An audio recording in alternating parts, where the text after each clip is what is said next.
രണ്ടിലുറച്ച് കേരള കോൺഗ്രസ് ഒന്നുകൂടി ചോദിച്ച് മുസ്ലിം ലീഗ് തലപൊക്കി മറ്റ് ഘടകകക്ഷികൾ നിലവിലുള്ളതിനപ്പുറം ഒന്നും സാധ്യമല്ലെന്ന് വ്യക്തമാക്കി കോൺഗ്രസ് ചർച്ച എങ്ങുമെത്തില്ലെന്ന് ഉറപ്പായപ്പോൾ ഉഭയകക്ഷി കൂടിയാലോചനയെന്ന് തീരുമാനിച്ച് കൊച്ചിയിൽ ചേർന്ന UDF നേതൃയോഗം പിരിഞ്ഞു.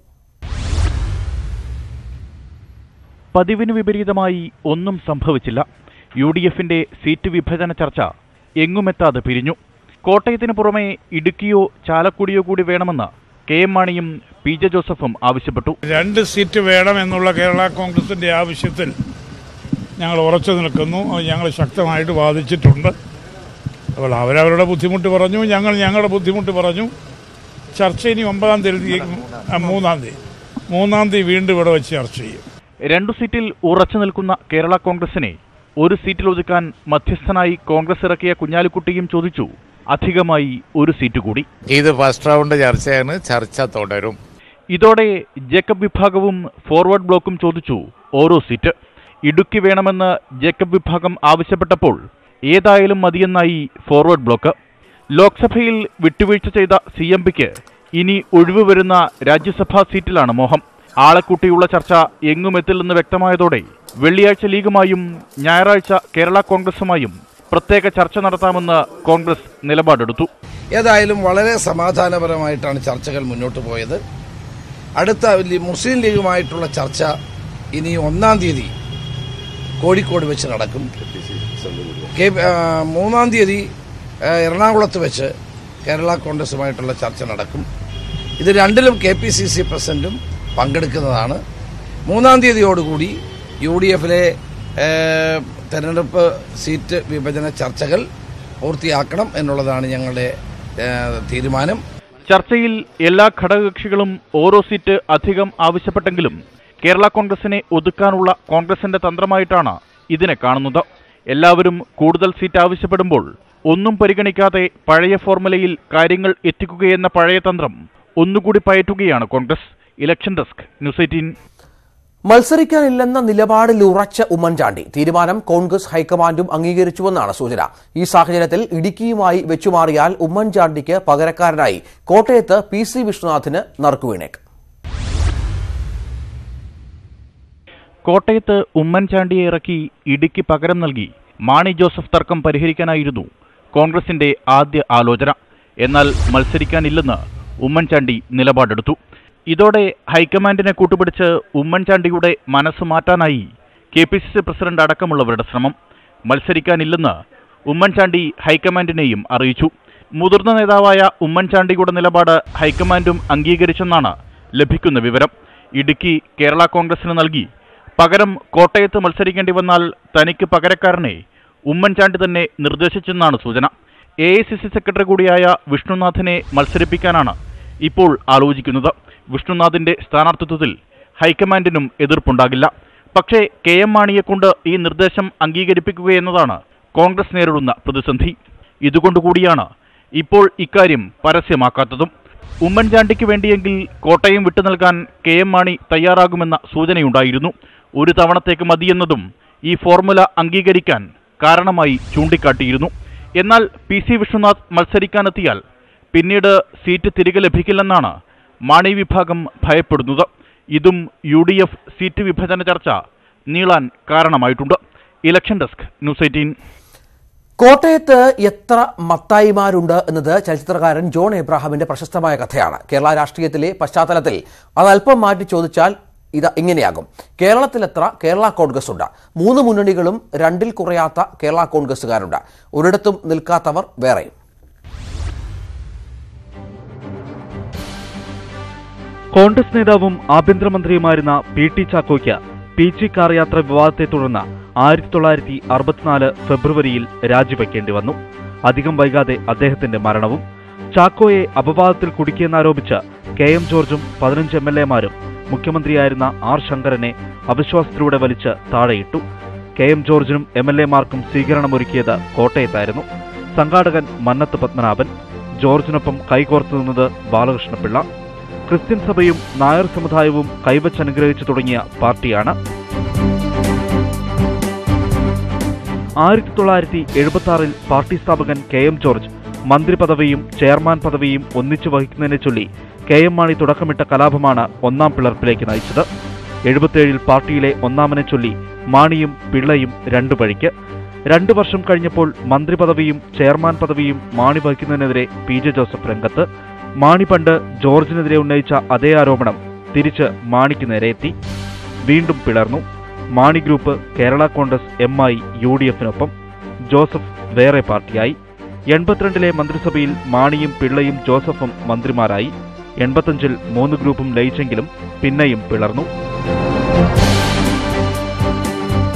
87 അന്നുവരെ ജോസഫിനൊപ്പമുണ്ടായിരുന്ന TM ജേക്കബ് മറുകണ്ഠം ചാടി. പിള്ള ജോസഫിനൊപ്പവും. 89 ബാലകൃഷ്ണപിള്ള ജോസഫിനെ വിട്ടു. 93 TM ജേക്കബ് സ്വന്തം പേരിൽ പാർട്ടിയുണ്ടാക്കി. 2001 PC തോമസ് മാണിയോട് പിടങ്ങി IFDP ഉണ്ടാക്കി. ജോസഫിനൊപ്പമുണ്ടായിരുന്ന PC ജോർജ് 2006 കേരള കോൺഗ്രസ് സെക്യുലറിന് രൂപം കൊടുത്തു. 2011 ജോർജും ജോസഫും മാണി ഗ്രൂപ്പിൽ ലയിച്ചു. 2016 നിയമസഭാ തെരഞ്ഞെടുപ്പിന് മുമ്പായി KM ജോർജിന്റെ മകൻ ഫ്രാൻസിസ് ജോർജും കൂട്ടരും ജനാധിപത്യ കേരള കോൺഗ്രസിന് തുടക്കമിട്ടു. ഇപ്പോൾ ഇങ്ങനെയാണ്. മാണിയും ജോസഫും ഒറ്റപ്പാർട്ടിയായി UDF-ൽ. ജേക്കബ് ഗ്രൂപ്പും അവിടെ തന്നെ. ബാലകൃഷ്ണപിള്ളയും ഫ്രാൻസിസ് ജോർജിന്റെ ജനാധിപത്യ കേരള കോൺഗ്രസും കറിയ തോമസിന്റെ കേരള കോൺഗ്രസും ഇടതുമുന്നണിയിൽ. PC തോമസിന്റെ കേരള കോൺഗ്രസിന് പുറമെ നാഷണലിസ്റ്റ് കേരള കോൺഗ്രസ് എന്ന ഒരു പാർട്ടി കൂടി NDA-യിൽ. ജോസഫ് മാണിയെ വിട്ടുപോയാൽ വീണ്ടും ഒരു കേരള കോൺഗ്രസ് കൂടി. Election desk news 18. കോഴിക്കോട് മണ്ഡലത്തിൽ മൂന്നാം ഊഴത്തിനൊരുങ്ങുന്ന MP MK രാഘവന്റെ അവകാശവാദങ്ങൾക്കെതിരെ LDF. വികസന നേട്ടങ്ങളും ജനപ്രീതിയും അവകാശപ്പെട്ടുള്ള പ്രചരണം പൊള്ളയാണെന്നാണ് ആരോപണം. MPക്കെതിരെയുള്ള ക്യാമ്പയിന്റെ ആദ്യപടിയായി പാഴായിപ്പോയ 10 വർഷങ്ങൾ എന്ന പേരിൽ സെമിനാർ സംഘടിപ്പിച്ചു. 10 വർഷം കൊണ്ട് നേടിയെടുത്ത ജനപ്രീതിയാണ് പയ്യന്നൂർക്കാരനായ MK രാഘവന് കോഴിക്കോട് മണ്ഡലത്തിലെ മൂലധനം. സ്ഥാനാർത്ഥി പ്രഖ്യാപനത്തിന് മുൻപ് പ്രചാരണം തുടങ്ങിയ MPക്ക് തടയിടാൻ LDF-ഉം കച്ചമുറുക്കി കഴിഞ്ഞു. MP ഫണ്ട് വീതം വെക്കുന്നതൊഴിച്ചാൽ മണ്ഡലത്തിൽ മറ്റു വികസന പ്രവർത്തനങ്ങളിലെന്നാണ് പ്രധാന ആരോപണം. കല്യാണ വീടുകളിൽ മുടങ്ങാതെ എത്തുന്ന MPയെ നിപ്പ കാലത്ത് മണ്ഡലത്തിലെങ്ങും കണ്ടില്ല. പാർലമെന്റിൽ നടക്കുന്ന ചർച്ചകളിൽ MK രാഘവൻ ഇടപെടുന്നില്ലെന്നും എളമരം കരീം MP. ഒരു ജനപ്രതിനിധി എന്ന് പറഞ്ഞാൽ വിജയാഹ്ലാദത്തിന് മുമ്പിൽ മാത്രം നിന്നാൽ മതിയോ? തോൽക്കുമ്പോഴും വേണ്ടേ? പ്രതിസന്ധി ഉള്ളിടത്ത് വരണ്ടേ? പ്രയാസമുള്ളിടത്ത് കാണണ്ടേ? ജനങ്ങൾക്ക് ആത്മവിശ്വാസം ഉണ്ടാക്കി കൊടുക്കുന്ന പ്രവർത്തനത്തിൽ ഏർപ്പെട്ടോ? ഒരിടത്തും കണ്ടില്ല. RSS നടത്തുന്ന മനുഷ്യത്വരഹിതമായ ആക്രമണങ്ങളെ ഒരു വാക്കുകൊണ്ടെങ്കിലും എതിർക്കാൻ ഈ 10 കൊല്ലക്കാലം MP എന്ന നിലയിൽ അദ്ദേഹം ശ്രമിച്ചിട്ടില്ല. മറ്റുള്ളവരുടെ പദ്ധതികൾ സ്വന്തമാക്കി അവതരിപ്പിക്കുകയാണ് രാഘവനെന്ന് MV ശ്രേയാംസ് കുമാർ കുറ്റപ്പെടുത്തി. ഞാൻ ചെയ്ത കാര്യം ഞാൻ ചെയ്തു എന്ന് പറയാം, വേറൊരാൾ ചെയ്ത കാര്യം കൂടി ഞാൻ ചെയ്തു എന്ന് പറഞ്ഞാൽ അതിലെ പൊള്ളത്തരം നമ്മൾ മനസ്സിലാക്കണ്ടേ? മറ്റു ചിലവർ വളരെയധികം മെനക്കെട്ട് കൊണ്ടുവരുന്ന പരിപാടികൾ തന്നെ സ്വന്തമാക്കുന്ന അതിനെക്കുറിച്ച് വിശദമായി ഞാൻ പറയുന്നില്ല, കാരണം പറയുന്നതിൽ വ്യക്തിപരമായ ചില ബുദ്ധിമുട്ടുള്ളതുകൊണ്ട്. അത് തൻ്റേതാക്കി മാറ്റുന്ന അതുപോലുള്ള കാര്യങ്ങൾ ശ്രീ രാഘവന്റെ ഭാഗത്തുനിന്നുണ്ടായിട്ടുണ്ട്.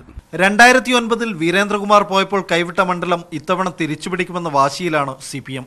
MK രാഘവൻ നയിക്കുന്ന ജനഹൃദയ യാത്രയിലെ അവകാശവാദങ്ങൾക്ക് എണ്ണി മറുപടി പറയാനുള്ള തീരുമാനത്തിന്റെ ആദ്യപടിയായിട്ടാണ് സെമിനാർ സംഘടിപ്പിച്ചത്. ന്യൂസ് 18 കോഴിക്കോട്. വോട്ടർ പട്ടികയിൽ ഇനിയും പേര് ചേർക്കാനുള്ളവർക്കായി സംസ്ഥാന വ്യാപകമായി മാർച്ച് 2-3 തീയതികളിൽ ക്യാമ്പ് നടത്തും. ജനനത്തീയതിയും വിലാസവും തെളിയിക്കുന്ന രേഖകളുമായി എത്തുന്നവർക്ക് അവിടെ വെച്ച് തന്നെ ഓൺലൈനായി പേര് രജിസ്റ്റർ ചെയ്യാനുള്ള സംവിധാനം ഒരുക്കിയിട്ടുണ്ടെന്ന് സംസ്ഥാന മുഖ്യ തെരഞ്ഞെടുപ്പ് കമ്മീഷണർ ടിക്കാറാം മീണ ന്യൂസ് 18നോട് പറഞ്ഞു. തെരഞ്ഞെടുപ്പ് ചട്ടലംഘനം സംബന്ധിച്ച് പൊതുജനങ്ങൾക്ക് പരാതി നൽകാൻ ആപ്പും നിർമ്മിച്ചിട്ടുണ്ട്. ഫോട്ടോയും വീഡിയോയും അപ്ലോഡ് ചെയ്ത് പരാതി നൽകിയതിന് 100 മിനിറ്റിനുള്ളിൽ തന്നെ പരിശോധന ഉണ്ടാകുമെന്നും ടിക്കാറാം മീണ പറഞ്ഞു. Chief electoral officer Shri Tikaram Meena, എവിടം വരെയായി കേരളത്തിലെ തെരഞ്ഞെടുപ്പ് ഒരുക്കങ്ങൾ? അതിൻ്റെ എല്ലാ തയ്യാറെടുപ്പുകൾ വളരെ യുദ്ധ അടിസ്ഥാനത്തിൽ ഇപ്പോൾ നടന്നു വരികയാണ്.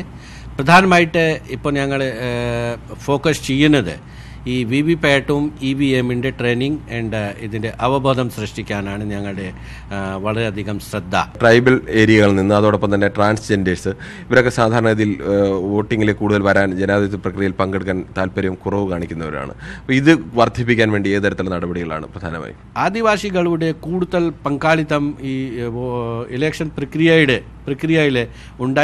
ഉണ്ടായിരിക്കണം. അത് ഉറപ്പാക്കാൻ വേണ്ടി ഞങ്ങൾ 5 ജില്ലകളിലെ സ്പെഷ്യൽ ക്യാമ്പ്സ് അവരെ ബോധവാന്മാരാക്കാനും അവരെ സഹായിക്കാൻ വേണ്ടി പ്രത്യേക ഒരു ഈ സ്ട്രീറ്റ് പ്ലേസ് ഒക്കെ സംഘടിപ്പിച്ച് അവിടെ എല്ലാ ഉദ്യോഗസ്ഥന്മാരും അവിടെ പോയി അവരുടെ സാന്നിധ്യത്തിൽ അവരെ ബോധവാന്മാരാക്കാൻ ഞങ്ങൾ സ്പെഷ്യൽ ക്യാമ്പ്സ് ഈ പ്രാവശ്യം സംഘടിപ്പിക്കുന്നുണ്ട്. കൂടാതെ ഞാൻ 2-3 പ്രാവശ്യം ഈ ട്രാൻസ്ജെൻഡറുമായി സോഷ്യൽ വെൽഫെയർ ഡിപ്പാർട്ട്മെൻറ്റിൻ്റെ ഉദ്യോഗസ്ഥന്മാരുമായി ചർച്ച നടത്തിയതിൻ്റെ ഫലമായിട്ട് നമ്മുടെ വോട്ടർ പട്ടികയിലെ ഏകദേശം 119 പേരെ ഈ പ്രാവശ്യം അവരുടെ പേര് ഈ വോട്ടർ പട്ടികയിൽ വന്നിട്ടുണ്ട്. ഇലക്ട്രോണിക്സ് വോട്ടിംഗ് മെഷീനെ സംബന്ധിച്ച് പല സംശയങ്ങളും നാട്ടിൽ നിലനിൽക്കുന്നുണ്ട്. ചില രാഷ്ട്രീയ പാർട്ടികൾ തന്നെ ഇതിൽ സംശയങ്ങൾ പറഞ്ഞിട്ടുണ്ട്. ഈ സംശയങ്ങൾക്ക് എന്തെങ്കിലും അടിസ്ഥാനമുണ്ടോ? ഈ വിവരം ഇല്ലാത്തത് കൊണ്ടാണ് ചിലപ്പോൾ ഈ ഡൗട്ട്സ് വരുന്നത്. അല്ലെങ്കിൽ ഈ VVPAT-ഉം EVM ഏത് രീതിയിൽ മാനിപ്പുലേറ്റ് ചെയ്യാനോ ഇത് എന്തെങ്കിലും രീതിയിൽ എന്തെങ്കിലും ഇതുമായി എന്തെങ്കിലും ഫിഡ്ലിംഗ് ചെയ്യാനോ അത് സാധ്യത ഇല്ല. എപ്പോഴും നിങ്ങൾക്ക് വോട്ടർ പട്ടികയിലെ പേര് ചേർക്കാൻ സാധിക്കും. അതിനുവേണ്ടി ഈ പ്രക്രിയ നിരന്തരമായിട്ട് നടന്നു വരികയാണ്. എന്നാലും ഇലക്ഷൻ കമ്മീഷൻ്റെ നല്ല ഒരു ഇനിഷ്യേറ്റീവ് ഇപ്പോൾ വന്നിട്ടുണ്ട്. അതനുസരിച്ച് 2-ാം തീയതി മാർച്ച് 3-ാം തീയതി 2-ാം തീയതി മാർച്ച് സ്പെഷ്യൽ ക്യാമ്പ്സ് അതാത് ബൂത്ത് ലെവലിൽ അതാത് പോളിംഗ് സ്റ്റേഷനിൽ നടത്താൻ തീരുമാനിച്ചിട്ടുണ്ട്. അവിടെ ബൂത്ത് ലെവൽ ഓഫീസേഴ്സ് ഈ വോട്ടർ പട്ടികവുമായി അവിടെ ഉണ്ടായിരിക്കും. നിങ്ങളെല്ലാവർ അവിടെ പോയിട്ട് അതാത് പോളിംഗ് സ്റ്റേഷനിൽ പോയിട്ട് ആ വോട്ടർ പട്ടികയിൽ നിങ്ങളുടെ പേര് ഉണ്ടോ ഇല്ലയോ എന്ന് പരിശോധിക്കണം. ഇല്ലെങ്കിൽ അവിടെ തന്നെ കമ്പ്യൂട്ടർ സംവിധാനം ഞങ്ങൾ ഒരുക്കിയിട്ടുണ്ട്. കമ്പ്യൂട്ടർ സംവിധാനം അവിടെ വെച്ചിട്ടുണ്ട്. നിങ്ങളെ സഹായിക്കാൻ വേണ്ടി ഒരു ആപ്ലിക്കേഷൻ ഫോം പൂരിപ്പിച്ച് ഓൺലൈൻ തന്നെ അവിടെ തരാൻ നിങ്ങൾക്ക് എല്ലാ സൗകര്യങ്ങൾ അവിടെ ഉണ്ടായിരിക്കും. കേരളത്തിൽ ഇനിയും വോട്ടർ പട്ടികയിൽ പേര് ചേർക്കാനുള്ളവർക്ക് അവസരമൊരുക്കുകയാണ് കേരളം. അതോടൊപ്പം തന്നെ ഗ്രീൻ പ്രോട്ടോകോൾ വളരെ കർശനമായി തന്നെ ഈ തെരഞ്ഞെടുപ്പിൽ നടപ്പാക്കുമെന്നും ചീഫ് ഇലക്ടറൽ ഓഫീസർ നമ്മളോട് പറയുന്നു. രാജ്യം സുരക്ഷിത കരങ്ങളിലെന്ന് പ്രധാനമന്ത്രി നരേന്ദ്രമോദി. പുൽവാമ ഭീകരാക്രമണത്തിന് പാക് മണ്ണിൽ തിരിച്ചടി നൽകിയതിന് പിന്നാലെ വിമുക്ത ഭടന്മാരെ അഭിസംബോധന ചെയ്താണ് മോദി ഈ പ്രസ്താവന നടത്തിയത്.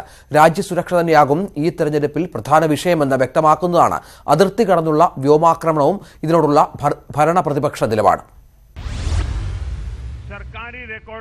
എന്തായിരിക്കും ഈ തെരഞ്ഞെടുപ്പിലെ പ്രധാന പ്രചരണ വിഷയം? 2 ആഴ്ച മുമ്പ് അത് റഫാലായിരുന്നു. ഇന്നലെ വരെ അത് പുൽവാമ ആക്രമണമായിരുന്നു. അതിർത്തി കടന്ന് ഇന്ത്യ തിരിച്ചടിച്ചതോടെ ഒരു കാര്യം ഉറപ്പായി: രാജ്യസുരക്ഷ ചർച്ചയാക്കാതെ ഇനി ഒരു പാർട്ടിക്കും ഈ തെരഞ്ഞെടുപ്പിനെ നേരിടാനാകില്ല. പാകിസ്ഥാന് ഇന്ത്യ നൽകിയ തിരിച്ചടിയെ സ്വാഗതം ചെയ്ത് കക്ഷി രാഷ്ട്രീയ ഭേദമന്യേ നേതാക്കൾ രംഗത്ത് വന്നത് ഇതിന് തെളിവാണ്. भारत के पराक्रमी वीरों को नमन करें. देश सुरक्षित हाथों में है. सौगंध मुझे इस मिट्टी की, मैं देश नहीं मिटने दूंगा, मैं देश नहीं रुकने दूंगा, मैं देश नहीं झुकने दूंगा. मेरा वचन है भारत मां को, तेरा शीश झुकने नहीं दूंगा. വ്യോമാക്രമണത്തിന് സൈന്യത്തെ പുകഴ്ത്തിയാണ് പ്രതിപക്ഷം രംഗത്തെത്തിയത്. കോൺഗ്രസ് അധ്യക്ഷൻ രാഹുൽ ഗാന്ധി വ്യോമസേനാ പൈലറ്റുമാരെ അഭിനന്ദിച്ചു. Mamata Banerjee, Arvind Kejriwal, CPM general secretary Sitaram Yechury, വിവിധ സംസ്ഥാനങ്ങളിലെ മുഖ്യമന്ത്രിമാർ തുടങ്ങി പ്രമുഖ നേതാക്കളെല്ലാം സേനയ്ക്ക് പിന്തുണയുമായെത്തി. ഭീകരർക്ക് തിരിച്ചടി നൽകേണ്ടത് രാജ്യത്തിന്റെ ആവശ്യമായിരുന്നെന്ന് CPM general secretary Sitaram Yechury പ്രതികരിച്ചു. इंडियन एयरफोर्स जो एक इफेक्टिव स्ट्राइक कामयाबी से किया, और वो भी उनका जो बालाकोट में वो कह रहे हैं कि सबसे बड़ा जैश ए मोहम्मद का जो कैंप है, उस कैंप को उन्होंने बर्बाद कर दी. സൈന്യത്തിനൊപ്പം പ്രധാനമന്ത്രിയെയും കേന്ദ്ര സർക്കാരിനെയും പ്രശംസിച്ചായിരുന്നു BJPയുടെ വിജയാഹ്ലാദം. Absolutely in safe hands. It is the willpower of our Prime Minister that has finally led to the action today. The information about the terror camps, at least more than 100 terror camps, has been collected and passed on by our intelligence agencies in the last so many years. Dozens of camps. We have exact location, exact details of those camps. Pulwama ആക്രമണത്തിൽ പ്രതിഷേധിക്കാൻ സർക്കാരിനൊപ്പം നിന്ന പ്രതിപക്ഷം സുരക്ഷാ വീഴ്ചയുയർത്തി പ്രചാരണത്തിനിറങ്ങിയപ്പോൾ സൈനികരുടെ ജീവത്യാഗം വെറുതെയാകില്ലെന്ന് പ്രഖ്യാപിച്ച് സർക്കാർ അടുത്ത നടപടിക്ക് തയ്യാറെടുക്കുകയായിരുന്നു. ആ നടപടി തെരഞ്ഞെടുപ്പ് പ്രചാരണവും വിഷയവും മാറ്റിമറിച്ചു. അത് ഇനിയും മാറുമോ? പ്രവചനം അസാധ്യം. Election desk, news 18. റഫാൽ അഴിമതി ആരോപണം ഉന്നയിക്കാൻ പ്രതിപക്ഷത്തിന് ഇനി കഴിയുമോ? പാക് അതിർത്തി കടന്ന് ഭീകരർക്കെതിരെ സ്വീകരിച്ച കടുത്ത നടപടിയുടെ പശ്ചാത്തലത്തിലല്ല ഈ ചോദ്യം. ആ വ്യോമാക്രമണം വിജയകരമായി നടത്താൻ സഹായിച്ചതിന് മിറാഷ് യുദ്ധവിമാനങ്ങളാണ് എന്നതുകൊണ്ടുകൂടിയാണ്. മുമ്പ് കോൺഗ്രസിനെതിരെ കടുത്ത അഴിമതി ആരോപണം ഉന്നയിക്കാൻ പ്രതിപക്ഷം പ്രയോജനപ്പെടുത്തിയ ബൊഫോഴ്സ് തോക്കുകളാണ് കാർഗിൽ യുദ്ധവിജയത്തിൽ പ്രധാന പങ്ക് വഹിച്ചത്. ഇതിന് സമാനമായ സാഹചര്യമാണ് ഇപ്പോൾ ഉണ്ടായിരിക്കുന്നത്.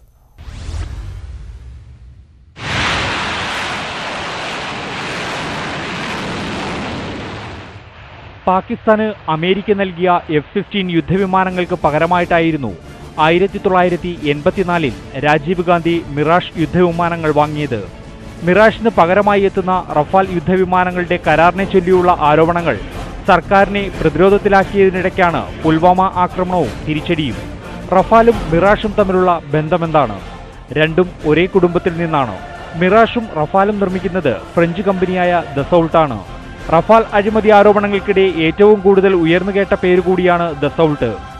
റഫാൽ വിമാനങ്ങളുടെ കരുത്തിലും കാര്യശേഷിയിലും ആർക്കും തർക്കമില്ലെങ്കിലും UPA സർക്കാരിന്റെ കാലത്ത് 526 കോടി രൂപ നിരക്കിൽ വാങ്ങാൻ തീരുമാനിച്ചിരുന്ന വിമാനം 1670 കോടി രൂപയ്ക്ക് NDA സർക്കാർ വാങ്ങുന്നതിലാണ് അഴിമതി ആരോപണം ഉയർന്നത്. 1989 തെരഞ്ഞെടുപ്പിൽ രാജീവ് ഗാന്ധിക്ക് തിരിച്ചടിയേറ്റതിന്റെ പ്രധാന കാരണം ബൊഫോഴ്സ് ആയുധ ഇടപാടായിരുന്നു. പിന്നീട് പല തെരഞ്ഞെടുപ്പുകളിലും കോൺഗ്രസിനെ സമ്മർദ്ദത്തിലാക്കിയ ഈ ആരോപണങ്ങൾ കാർഗിൽ യുദ്ധത്തോടെയാണ് വിഷയമല്ലാതായത്. കാർഗിൽ മലനിരകൾക്ക് മുകളിൽ ഒളിച്ചിരുന്നാക്രമിച്ച പാക് സൈനികരെ തുരത്താൻ ഇന്ത്യൻ സൈനികർക്ക് കരുത്തായത് ബൊഫോഴ്സ് തോക്കുകളായിരുന്നു. റഫാൽ ആരോപണം വീണ്ടും സജീവമാക്കാൻ കോൺഗ്രസിനും രാഹുൽ ഗാന്ധിക്കും ഇനി പഴയ രേഖകൾ മാത്രം മതിയാകില്ല.